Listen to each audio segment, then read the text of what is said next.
Curioso, and welcome back to the Welsh History Podcast, episode 171, Welsh Settlement in America. Settlement of the Americas by the English began in the early 17th century.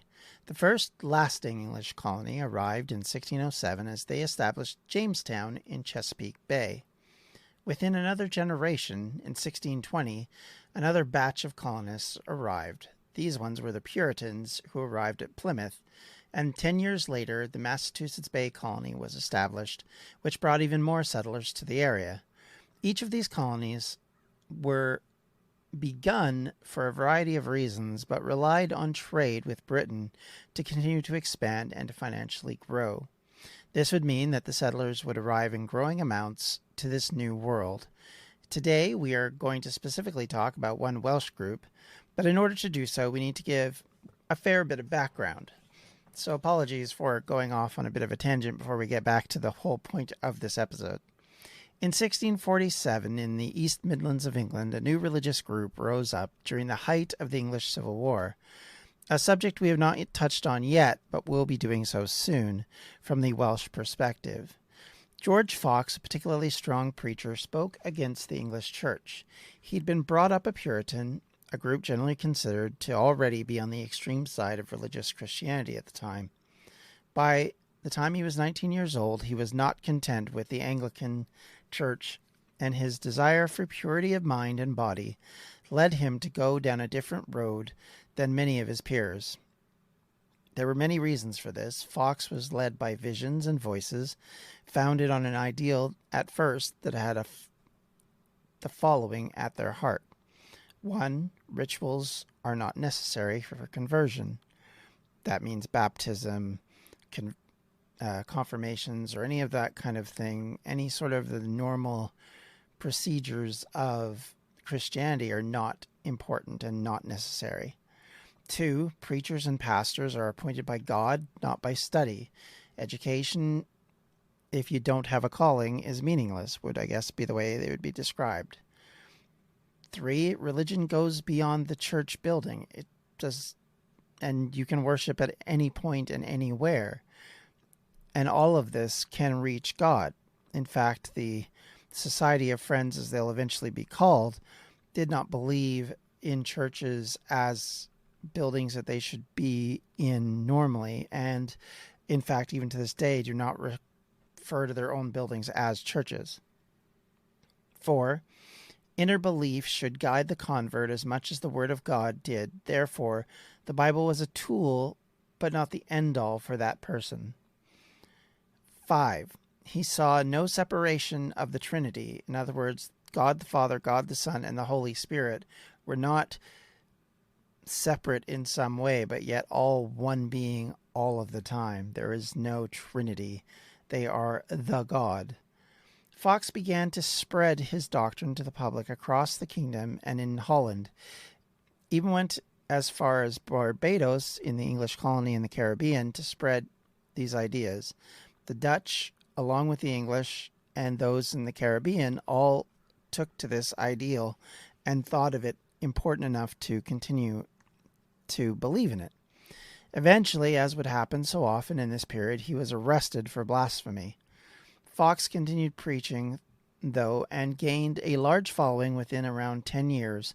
The Society of Friends, as they were known amongst themselves, or now known more frequently by what at that point was considered a derogatory term, Quakers, the numbered in the tens of thousands at this point, and a sign that Fox's message was reaching a receptive audience.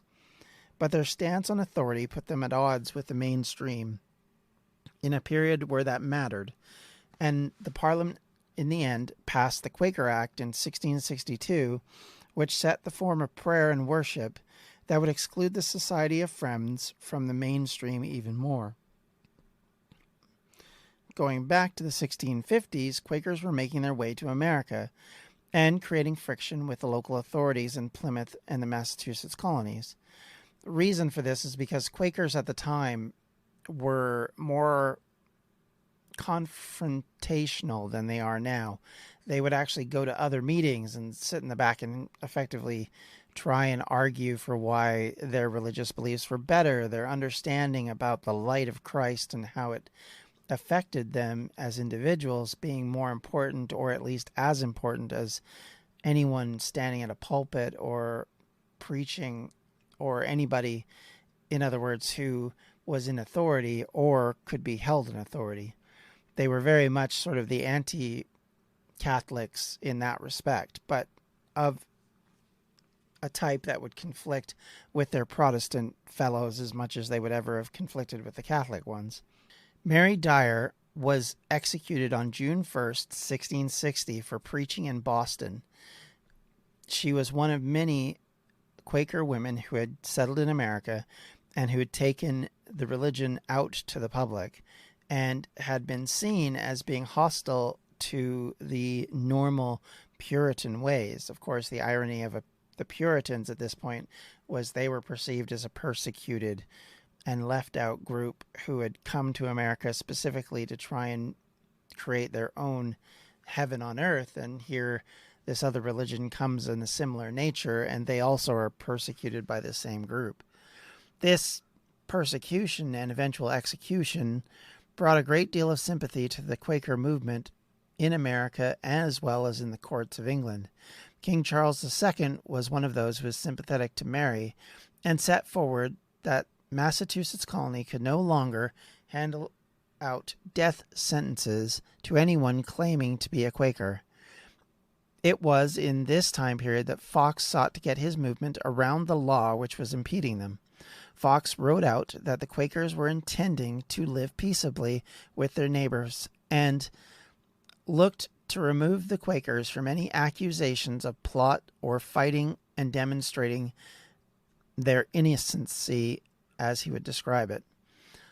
To quote, "All bloody principles and practices we do utterly deny, with all outward wars and strifes and fightings, with outward weapons, for any end or under any pretense whatsoever." In this moment, the pacifist beginnings of the Quaker ideal were founded. The message of the Quakers had reached many people during its time, but one in particular was a 13-year-old boy named William Penn. His father, Admiral Penn, also named William, was a leader in the Royal Navy, and in a time period when his own life was in flux, had invited a Quaker preacher into his home to give a message, and that message had hit young William enough to change his life forever. Penn would become a preacher of Quaker belief from adulthood, and would eventually serve time in jail for those beliefs on many occasions. In 1669, after writing a fiery tract about the Church of England, he was tossed into the Tower of London. He would escape some of these incidences by the protection of his father, who would help to get him out of prison, but in later life that wasn't always the case either. He continued to anger Protestant authorities and would serve time again in September of 1671. But during all of this fraught situation, his luck was about to change. Because of his father's noble links, he had been constantly linked with many of the kings of Britain. This meant he was able to leverage that relationship to try and protect his fellow adherents. So, when it came to light, after his father's passing, that Charles II owed a huge debt of £16,000, it was in order to help facilitate the payment of it that Charles went to William and offered a parcel of land, some 29 million acres, in fact, and this area was at the time then known as West Jersey, and would be a point where the Quakers could seek to separate themselves from the troubles of the old world in the new. The area, well known for its massive forest and greenery, became a place that Penn initially wanted to call the area Sylvania, meaning wood in Latin. There are some who contend that he also wanted to call it New Wales, as this was an honor to his ancestral homeland, and because the land appeared to look similar to Wales. In that, the king had other ideas and changed the name to Pennsylvania. He claimed to honor William's father, but some suspect this was just to get around the Quaker sense of all being equal, which meant William did not want this area named after himself, but it's likely that Charles had actually meant for it to be named after him. Hi, I'm Nikesh Ragani, commentator and host of the India on 99.94 podcast. Several times each week, my co-host Sarah Warris and I will be bringing you the very best in Indian cricket chat, whether we're discussing the legend of Jhulan Goswami, KL Rahul's strike rate, the men's T20 death bowling woes, or the latest controversy involving the BCCI, we've got you covered. You can listen and subscribe via your usual podcast provider. Just search for India on 99.94. You can watch us via YouTube and you can download the 99.94 app. If you love Indian cricket, then join our conversation. History is the greatest adventure story. But does it ever leave you wondering what the women were doing all that time? This is Lori from the Her Half of History podcast, and the answer is that some women were seizing power, or escaping slavery, or spying for their country, or creating artistic masterpieces, while countless others were doing the laundry, getting married, and wondering why their clothes don't have more pockets. If you would like to hear the stories of women doing all of those things, check out Her Half of History at herhalfofhistory.com or wherever you get your podcasts. The founding of Pennsylvania and about 40,000 square miles was confirmed to William Penn under the Great Seal on January 5, 1681. Penn immediately set to work to convince people to emigrate, terms at the time being 40 shillings per 100 acre and shares of 5,000 acres for up to £100, which is a lot of land, especially when you look in England where land would have been much more expensive for even remotely anything like that, and you may not even find that much land. These were considered, of course, generous terms and induced many to set for the New World. The colony began initially without Penn, who was busy back in England trying to ensure that all was financially in place for the settlers and for himself. William Penn set sail from England in August 1682 with Captain Greenway in the ship Welcome. The ship was filled with additional passengers, mostly Quakers with good estates. In other words, they were fairly wealthy, let's be honest. They arrived at Newcastle on October 27, 1682, and the next day arriving at that place that would become Philadelphia. William, at the time when they arrived, was 38 years old. Within a few days, Penn made a treaty with the Lenni Lenape tribe to purchase his grant of land from them, and even though there was no law requiring him to do so, Penn had been insistent that he needed to work with and buy land from the local indigenous communities. This would then lead to a treaty which was set up as an example opposite of what had happened with many colonists across the Americas to this point, showing that peaceful cohabitation rather than aggressive militarism could work between the indigenous inhabitants and the colonists. In the years 1683 and 84, immigration increased, welcoming pioneers mostly from England, Ireland, Wales, the Netherlands, and Germany. Enslaved Africans and enslaved descendants of Africans were brought into Pennsylvania mostly by the English, Welsh, and Scots-Irish.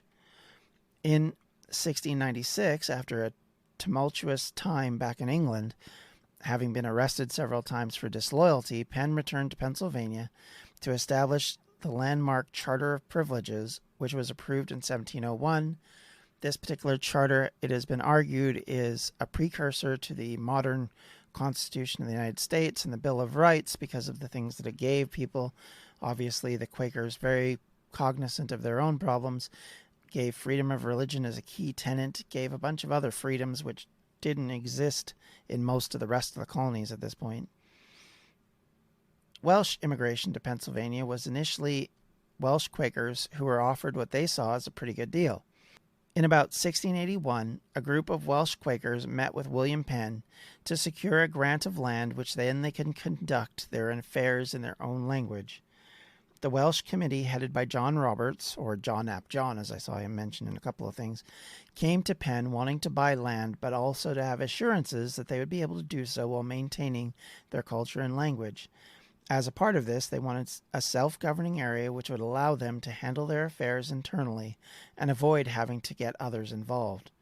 The parties agreed to a tract of land area covering 40,000 acres, about 160 square kilometers, to be constituted as a separate county whose people and government would conduct their affairs in Welsh. This second half of the agreement was not written down, which would then later create issues, as verbal contracts are not necessarily as good as written ones. The committee, however, was satisfied and formalized the purchase at that point. As noted from the agreement itself, in quotes, whereas diverse considerable persons amongst the Welsh friends have requested me that all the lands purchased of me by those of North and South Wales together, with the adjacent counties to them of Herefordshire, Shropshire, and Cheshire, about 40,000 acres, may be laid out contiguously as one barony, alleging that the number come already and come and alleging that the number already come and suddenly to come are such that will be capable of planting the same much within the proportions allowed by the custom of the county, so not to lie in large useless vacancies. And because I am inclined and determined to agree and favor them with any reasonable convenience and privilege, I do hereby charge thee and strictly require thee to lay out the said tract of land as uniform a manner as convenient may be upon the west side of the Schuylkill River, I'm sorry if I massacred that, running 3 miles from upon the same, and 2 miles backward, and then extend the parallel with the river 6 miles to run westwardly, so far as this said quantity of land be completely surveyed unto you. This was given by William Penn on the 13th of March, 1684. Settlement began well with the largest body of settlers in the future state to be made up of Welsh people. As mentioned in previous episodes, the issues in Wales were acting as push factors that were allowing people to be attracted by the pull factors of the land that would be cheap to purchase and free of landlords and others looking over their shoulders to gain advantage over them. The Welsh Quakers generally became wealthy either before or after this, and likely because they were from middle and upper class families initially rather than poorer settlers, they were able to use that wealth to help them cross the Atlantic, to purchase the land, and to develop the land into a very wealthy area for themselves. As settlement in Pennsylvania grew, so too did the different amounts of people coming to settle in the place set aside for religious freedom. In general, those of English ancestry settled in the immediate Philadelphia area, while the Irish settled in the Wilmington area, and the Dutch and Germans, which included Quakers, Baptists, and Moravians, settled in the Germantown area. The townships of Marin, Haverford, and Radnor became the homes of the Welsh Quakers in what they hoped would be the Welsh tract, which would act as a barony within the province, within which all cause, quarrels, crimes, disputes, and others might be tried and wholly determined by officers, magistrates, and juries of the Welsh ancestry and language.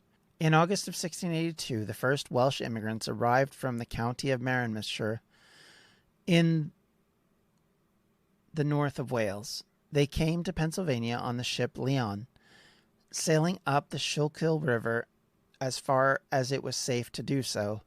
It was at that point that they disembarked. Its passengers would then walk on to Pencoed. These early settlers wrote home to their friends, expounding on the natural resources in their new homeland. In a letter from Dr. Edward Jones to John Ap Thomas, Dr. Jones described the 5,000-acre purchase from Penn in these words: I hope it will please thee, and the rest who are concerned, for it hath most rare timber. I have not seen the like in all these parts. There is water enough besides. The end of each lot will be on a river, as large or larger than Dye in Bala. It is called the Schuylkill River. The general Eden-like appearance appealed strongly to these new settlers, and comparisons were raised consistently about the beauty of the land and its biblical quality. Whether this was actually their opinion, or rather people adjusting to a new land and finding reasons why they were there, is something we can only really guess at, and whether or not they were kind of bigging up the area to convince others to move so that they weren't so lonely is again something we can only really guess about. Though this agreement was established and acknowledged to be a Welsh land very soon after, this idea came to nothing. As though the area was surveyed and boundaries were set out in 1687, the Welsh Tract was never formally enacted. By the 1690s, the land that was supposedly to be a single entity was carved up and claimed by the other counties in the area as the administration and governance of Pennsylvania was settled. The Roberts and other Welsh families that had moved to this area became influential. Through the building of mills and the eventual introduction of the railroad, and many years later, it was how they began to earn their money. It is the railroad that gives the best-known part of the area its current name, the Main Line, named after the main line of the Pennsylvania. After the American Civil War, 104 Welsh families from this region migrated to Knoxville, Tennessee, establishing a strong Welsh presence there. As suburbanization spread westward from Philadelphia in the late 19th century, thanks to railroads, living in the community with a Welsh name acquired a cachet. Some communities in the area formerly comprising of the Welsh Tract were then subsequently given Welsh, or at least Welsh-sounding, names to improve their perceived desirability. Kind of reminds me of people who give themselves kanji tattoos and they don't actually know what the kanji is, and neither does the tattoo artist, and so they do a Google Translate version of it, which always leads to some interesting flavor. Among these were Gladwine, formerly Marion Square, which was given its new name in 1891, although the name is meaningless in Welsh. Bryn Mawr, formerly Humphreysville, was renamed in 1869.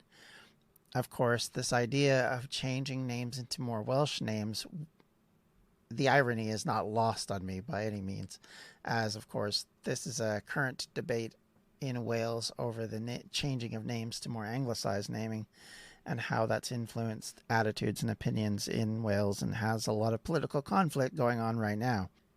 With that, thank you for listening. If you have any questions, comments, or concerns, you can always reach me at the Welsh History Podcast at gmail.com, or you can always reach me on Twitter at Welsh History Pod, or on Facebook. You can join us there at facebook.com/Welsh History Podcast.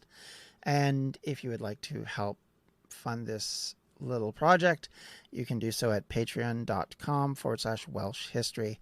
Thank you, everybody, for listening. Have a great day. We'll talk to you later. Take care. Goodbye. This has been a Distractions Media production, and for everything we do, check out distractionsmedia.com. I'm Daniel Norcross. And I'm Rory Dollard. And between us, we are England Cricket on 99.94. We'll be every week looking at the ups, the downs, the runners, the riders, the news and the views on all things English cricket. And believe you me, there are plenty of ups and downs. Join us, England Cricket, on 99.94.